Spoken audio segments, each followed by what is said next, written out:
আমি এক অখ্যাত কবি। এ অখ্যাত কবির কাব্যধ্বনিই নাকি আজকাল ভিঙ্গুলের মতো অনেকের ফুল বিছানায় ফুল ফুটায়।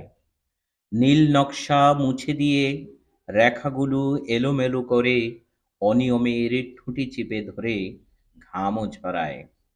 তবু আমি অখ্যাত, আর তাই আমার গ্রেফতারে মিছিল হবে না, মিটিং হবে না, অবরোধ হবে না, হবে না ভাঙচুরের মতো শক্ত প্রতিবাদও।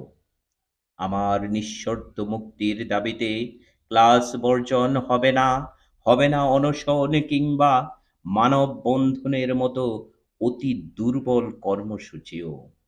কারণ আমি পদলিখি নই, চাটুকার নই, ধান্দায় আন্ধাও নই। তাই অখ্যাত রয়ে গেছি আজও। আঁধারে ঢেকে আছে আমার সৃষ্টিকর্ম, সেই সাথে আমার গ্রেফতারের কাহিনীও। অথচ আমাকে ভালোবাসে নিরীহ, নিপীড়িত, নির্বাক কিছু চোখ, অসহায় করুণ চাহনি ছাড়া অন্য কোনো ক্রিয়া যাদের শোভা পায় না। ফলে নীরবে অশ্রু ফেলে স্রষ্টার দরবারে হাত তোলে। অসহায় সেই নীরব চোখের অশ্রু বাষ্প হয়ে সপ্ত আকাশ ভেদ করে জমে আরশ তোলে।